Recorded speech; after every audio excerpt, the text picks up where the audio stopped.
Baik, masuk pada materi pembuka. Jadi pada bab ini tuh kita akan membahas mengenai dua prinsip penting lain dari reliable system in the trust service framework. Nah, di sini tuh kita akan membahas mengenai menjaga kerahasiaan kekayaan intelektual organisasi dan juga melindungi privasi informasi pribadi yang dikumpulkan dari pelanggan, karyawan, pemasok, serta mitra bisnis. Baik, masuk pada materi yang pertama. Di sini ada protecting confidentiality and privacy atau melindungi kerahasiaan dan privasi. Jadi, tujuan dari kerahasiaan dan privasi ini adalah sama, yaitu melindungi informasi sensitif dari akses dan pengungkapan yang tidak sah. Nah, untuk melindungi keduanya ini ada 4 tindakan yang harus dilakukan. Yang pertama yaitu identify and classify the information to be protected, atau identifikasi dan klasifikasikan informasi yang akan dilindungi. Nah, jadi langkah pertamanya ini adalah mengidentifikasi jenis informasi sensitif yang perlu dilindungi, seperti data pribadi pelanggan atau kekayaan intelektual perusahaan. Nah, setelah diidentifikasi, nantinya informasi tersebut ini harus diklasifikasikan berdasarkan tingkat kepekaannya, sehingga langkah-langkah perlindungan yang sesuai itu nantinya dapat diterapkan. Lalu yang kedua ada encrypt the information atau enkripsi informasi. Jadi setelah informasi sensitif itu tadi diidentifikasi, langkah selanjutnya adalah mengenkripsinya. Nah, jadi enkripsi ini sendiri adalah mengubah data menjadi format yang hanya dapat dibaca oleh pihak yang berwenang. Sehingga jika data tersebut itu dicuri atau disadap, pelaku tidak dapat memahaminya. Lalu yang ketiga ada control access to the information atau kontrol akses ke informasi. Jadi di sini tuh maksudnya informasi yang sensitif itu hanya boleh diakses oleh pihak yang berwenang saja. Oleh karena itu, perlu adanya sistem kontrol akses seperti penggunaan kata sandi atau autentikasi multifaktor yang memastikan bahwa hanya orang-orang yang tertentu yang bisa mengakses informasi tersebut. Lalu yang terakhir di sini ada train employees to properly handle the information atau melatih karyawan untuk menangani informasi dengan benar. Jadi di sini tuh karyawan harus dilatih mengenai cara menangani informasi sensitif dengan tepat. Nah, pelatihan ini itu penting agar mereka tahu bagaimana menjaga kerahasiaan data, menghindari kesalahan yang dapat mengakibatkan kebocoran, dan mematuhi kebijakan keamanan perusahaan. Nah, yang selanjutnya yaitu Privacy Regulations and Generally Accepted Privacy Principles, yang merupakan kekhawatiran dari sebuah privasi individu, dan hal ini telah banyak menghasilkan peraturan-peraturan privasi dan peraturan pemerintah. Nah, selanjutnya yaitu yang terdapat aturan dari GDPR in Eropa and US laws. The GDPR in Eropa terdapat scope yang merupakan salah satu regulasi privasi yang paling tepat secara global. GDPR mewajibkan bisnis untuk mengambil langkah-langkah seperti mendapatkan izin sebelum mengumpulkan informasi, dan memberitahu pihak berwenang dalam 72 jam jika terjadi pelanggaran data. Dan selanjutnya yaitu fines atau kegagalan mematuhi aturan ini dapat mengakibatkan denda hingga 4% dari pendapatan global. Dan yang terakhir dari GDPR in Eropa ini yaitu case right, yang merupakan hak untuk mengakses, memperbaiki, atau menghapus informasi pribadi untuk atau hak untuk dilupakan. Dan yang selanjutnya yaitu undang-undang di Amerika Serikat.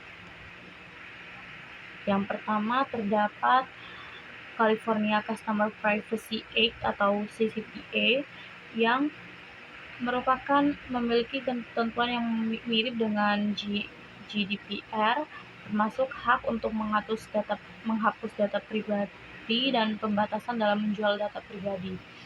Dan yang selanjutnya yaitu other US laws, yang terdapat HIPAA, HITECH, dan Cambridge Bill juga menetapkan perlindungan privasi yang ketat dan layanan kesehatan dan sektor keuangan. Selanjutnya yaitu Generally Accepted Privacy Principles, GAPP di sini menetapkan 10 prinsip privasi utama yang harus diikuti oleh bisnis. Yang pertama yaitu manajemen. Di sini manajemen membangun kebijakan privasi dan menetapkan tanggung jawab. Dan yang kedua yaitu pemberitahuan, yang artinya memberitahu pelanggan atau customer tentang pengumpulan dan penggunaan data mereka. Yang ketiga yaitu pilihan dan persetujuan. Untuk mendapatkan persetujuan dari customer, idealnya mereka harus mengikuti model opt-in. Dan yang keempat yaitu pengumpulan. Hal ini merupakan hal untuk membatasi pengumpulan data dan hanya untuk tujuan yang diperlukan. Dan yang kelima yaitu penggunaan, penyimpanan, dan penghapusan. Gunakan data hanya untuk tujuan yang dinyatakan dan hapus secara aman saat tidak lagi dipergunakan. Dan yang keenam yaitu akses. Hal ini merupakan akses untuk individu untuk melihat dan memperbaiki data mereka. Dan yang ketujuh yaitu pengungkapan kepada pihak ketiga, yang merupakan pembagian data hanya dengan pihak ketiga yang memberikan perlindungan privasi yang setara. Dan yang ke-8 yaitu keamanan. Keamanan di sini merupakan hal untuk melindungi data dari akses atau kehilangan yang tidak sah.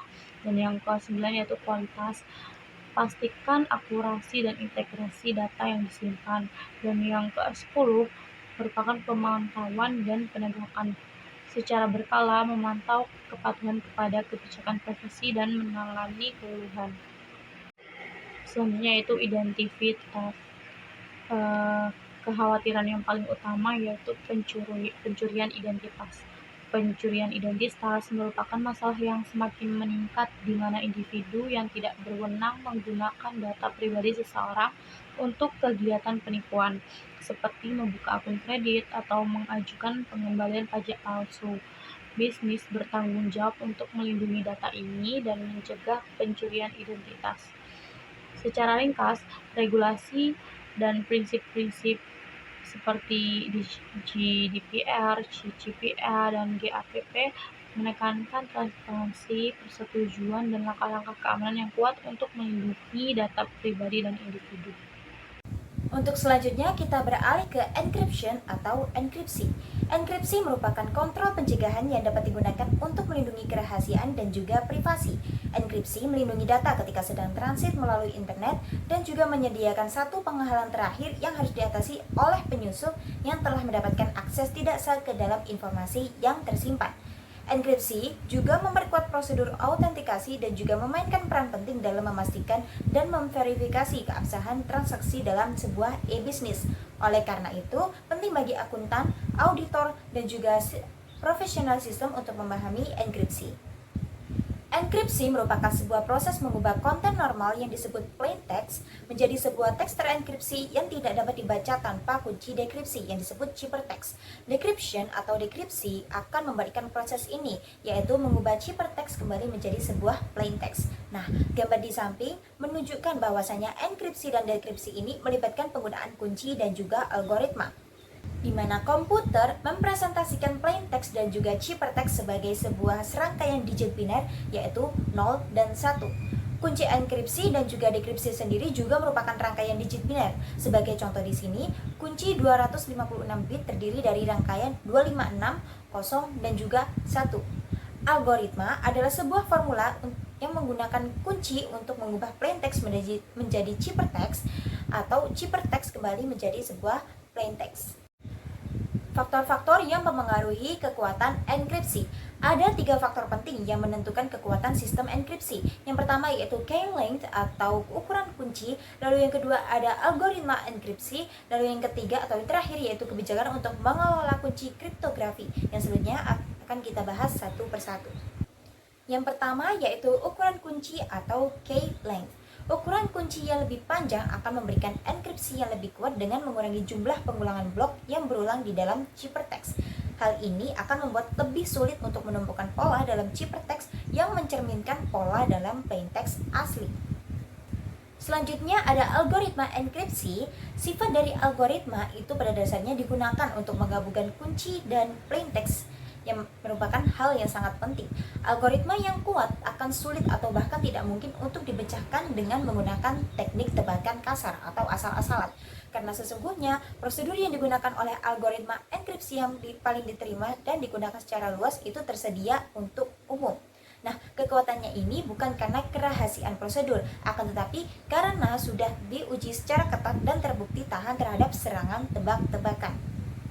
Oleh karena itu, organisasi itu tidak boleh mencoba membuat algoritma enkripsi sendiri, akan tetapi sebaiknya membeli produk algoritma standar yang sudah diterima secara luas dan juga kekuatannya sudah terbukti.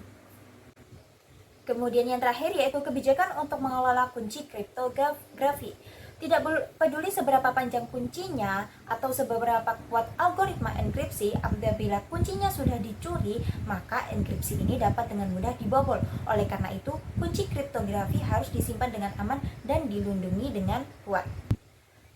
Beberapa praktek terbaik ini seperti tidak menyimpan kunci kriptografi di peramban atau berkas lain yang dapat diakses dengan mudah oleh pengguna lain dalam sistem tersebut.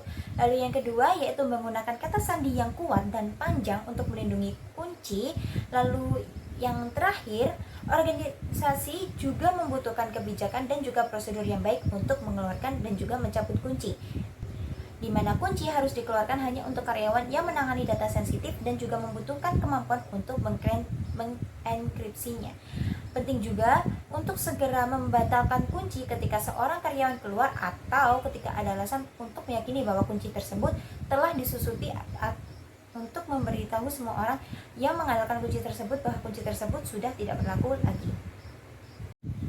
Ada dua tipe dasar sistem enkripsi. Yang pertama yaitu sistem enkripsi simetris, yaitu menggunakan kunci yang sama untuk mengenkripsi dan juga mendekripsi. Nah, di sini ada Advanced Encryption Standard atau AES yang merupakan contoh sistem enkripsi simetris, di mana sistem ini biasanya disertakan di sebagian besar sistem operasi. Lalu yang kedua ada sistem enkripsi asimetris, yaitu menggunakan dua kunci yang dibuat sebagai pasangan yang cocok.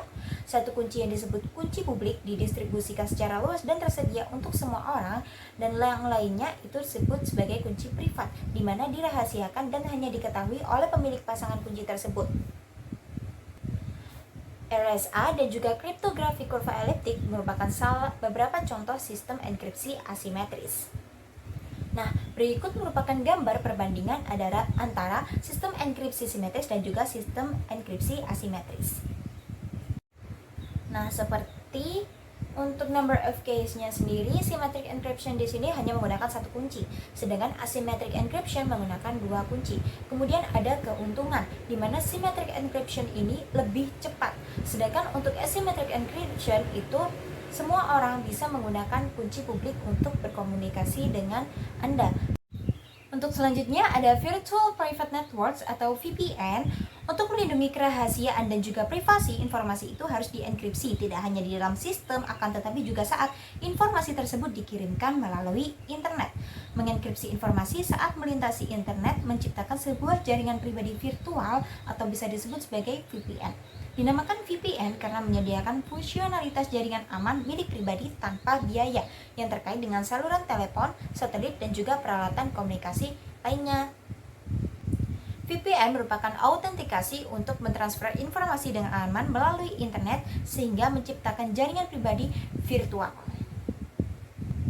Ada dua tipe dasar VPN. Yang satu jenis menggunakan peramban, yaitu mengenkripsi lalu lintas dengan SSL atau TLS, protokol yang sama yang menghasilkan simbol kunci yang sudah tidak asing lagi setiap kali melakukan belanja online maupun perbankan. Jenis lainnya menggunakan IPsec, di mana versi protokol IP yang menggabungkan enkripsi sebagian bagian dari proses pembuatan paket IP. Kedua jenis VPN ini menyediakan sarana yang aman untuk bertukar informasi sensitif melalui internet, akan tetapi menimbulkan masalah bagi komponen keamanan informasi lainnya. Hashing adalah proses yang mengambil teks biasa dengan panjang berapapun dan membuat kode pendek yang disebut dengan intisari pesan, yang secara populer disebut hash. Hashing berbeda dari enkripsi dalam dua aspek penting. Pertama, enkripsi selalu menghasilkan teks sandi yang ukurannya mirip dengan teks biasa aslinya, tetapi hashing selalu menghasilkan hash dengan panjang tetap pendek terlepas dari ukuran teks biasa aslinya. Perbedaan kedua adalah bahwa teks terenkripsi dapat dideskripsi, sehingga memulihkan teks biasa aslinya, tetapi tidak mungkin untuk mengubah hash kembali menjadi teks biasa aslinya. Tanda tangan digital. Pembuatan tanda tangan digital merupakan proses dua langkah. Pembuat dokumen pertama-tama membuat hash dari dokumen atau berkas, kemudian mengenkripsi hash tersebut menggunakan kunci pribadinya. Hash terenkripsi yang dihasilkan adalah tanda tangan digital yang memberikan jaminan tentang dua masalah penting. Yang pertama, bahwa salinan dokumen atau berkas belum diubah, dan yang kedua, siapa yang membuat versi asli dari dokumen atau berkas digital. Dengan demikian, tanda tangan digital memberikan jaminan bahwa seseorang tidak dapat melakukan transaksi digital dan kemudian menyangkal telah melakukannya dan menolak untuk memenuhi sisi kontraknya. Di gambar 12.5 ini menunjukkan bahwa kedua fakta bekerja sama untuk menyediakan non-repudiation. Seorang pelanggan membuat purchase order dan tanda tangan digital untuk order tersebut. Pelanggan mengirimkan purchase order dan tanda tangan digital kepada pemasok bersama dengan informasi tentang algoritma hashing mana yang digunakan untuk membuat tanda tangan digital. Pemasok menggunakan algoritma hashing yang disebutkan untuk menghasilkan hash dari salinan purchase order miliknya. Pemasok juga menggunakan kunci publik pelanggan untuk mendeskripsi tanda tangan digital pelanggan. Hasil dekripsi tanda tangan digital adalah hash. Jika pemasok berhasil menggunakan kunci publik pelanggan untuk mendeskripsi tanda tangan digital pelanggan, itu membuktikan bahwa pelanggan memang membuat dan mengirim tanda tangan digital itu. Itu juga membuktikan bahwa pelanggan pasti memiliki beberapa file atau dokumen yang pertama kali di-hash dan kemudian dienkripsi menggunakan kunci pribadi pelanggan untuk membuat tanda tangan digital. Jika hash yang diperoleh dengan mendeskripsi tanda tangan digital pelanggan cocok dengan hash yang dibuat dengan menjalankan salinan pesanan pembelian pemasok melalui algoritma hash yang sama, itu membuktikan bahwa dokumen yang digunakan oleh pelanggan untuk membuat tanda tangan digitalnya adalah pesanan pembelian yang sekarang dimiliki oleh pemasok. Sertifikat digital adalah dokumen elektronik yang berisi kunci publik suatu entitas dan mengesahkan identitas pemilik kunci publik tersebut. Dengan demikian, sertifikat digital berfungsi seperti padanan digital dari SIM atau paspor, sama seperti paspor dan SIM yang diterbitkan oleh pihak independen yang terpercaya atau pemerintah, dan menggunakan mekanisme seperti hologram dan tanda air untuk membuktikan keasliannya. Sertifikat digital diterbitkan oleh suatu organisasi disebut otoritas sertifikat dan berisi tanda tangan digital otoritas sertifikat untuk membuktikan keasliannya. Nah, yang selanjutnya ini ada blockchain atau rantai blok. Nah, blockchain atau rantai blok ini merupakan buku besar terdistribusi dari dokumen hash dengan salinan yang disimpan di beberapa komputer. Nah, karakteristik dari blockchain ini adalah tidak dapat diubah secara sepihak oleh suatu entitas atau satu entitas, namun mayoritas peserta ataupun otorisasi terpusat yang menjalankan blockchain non-publik dapat setuju untuk mengubah blockchain. Misalnya, setelah pencurian sejumlah mata uang kripto Ethereum, peserta setuju untuk mengubah blockchain guna mencegah koin yang dicuri digunakan. Adapun peran hashing dalam proses 3 langkah untuk atau yang menciptakan blockchain. Nah, dalam contoh ini blockchain itu dibuat untuk berfungsi sebagai jejak audit bagi suatu proses bisnis. Langkah pertama ini dimulai dengan mengumpulkan sejumlah dokumen dan juga menghitung nilai hash untuk setiap dokumen. Nah, pasangan hash tersebut kemudian akan dirangkai bersama dan hasilnya kemudian akan di-hash. Nah, hal ini diulang hingga hanya satu hash root untuk seluruh blok yang telah dibuat.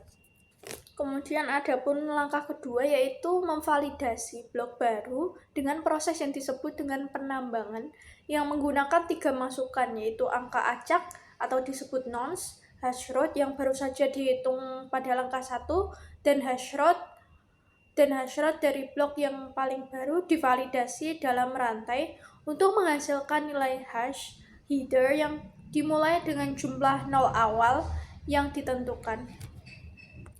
Nah, dalam kasus tersebut, penambangan akan melibatkan pembuatan nonce secara berulang dan kemudian melakukan hashing terhadap kombinasi satu nonce tersebut, kedua yaitu hash rate dari blok terbaru, dan yang ketiga hash rate dari blok terakhir yang divalidasi dalam rantai sehingga ditemukan nonce yang menghasilkan hash header dengan 6 angka 0 di depan.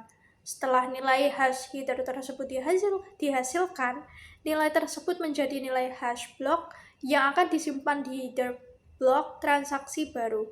Akhirnya, dan yang terakhir yaitu ada langkah ketiga A, yaitu blok yang baru divalidasi ditambahkan di akhir rantai yang ada. Kemudian pada langkah 3B, rantai yang diperbarui disalin ke semua peserta lain dalam jaringan blockchain. Nah, proses ini kemudian diulang untuk setiap blok yang selanjutnya, yaitu mengapa sih prosedur blockchain 3 langkah ini menciptakan jejak audit yang andal? Secara teori, dimungkinkan bagi orang mengubah dokumen asli untuk sekedar mengulang proses penambangan pada langkah kedua guna menemukan nonce baru yang menghasilkan hash header dengan jumlah 0 awal yang diperlukan untuk kumpulan transaksi yang diubah. Orang tersebut kemudian dapat mengulangi proses tersebut untuk setiap blok berikutnya dalam rantai dan akhirnya membuat blockchain baru. Nah, akan tetapi semua upaya itu hanya akan mengubah salinan rantai blok yang tersimpan di satu komputer tersebut. Akan tetapi, blockchain yang diubah tidak akan cocok dengan salinan yang didistribusikan di komputer semua peserta lain dalam jaringan blockchain. Nah, dengan demikian, sifat blockchain ini terdistribusi menyediakan sarana untuk mengidentifikasi setiap upaya untuk mengubah dokumen asli secara sepihak. Itulah sebabnya proses blockchain menciptakan jejak audit yang andal. Namun, blockchain hanya akan menghasilkan jejak audit yang andal jika diterapkan dengan benar. Sama seperti kesalahan dalam penerapan enskripsi dapat menimbulkan kerentanan yang meniadakan nilai enskripsi, kesalahan dalam penerapan blockchain dapat mengakibatkan catatan yang tidak dapat diandalkan. Dengan demikian, auditor harus dapat memeriksa blockchain untuk memverifikasi bahwa blockchain berfungsi dengan benar.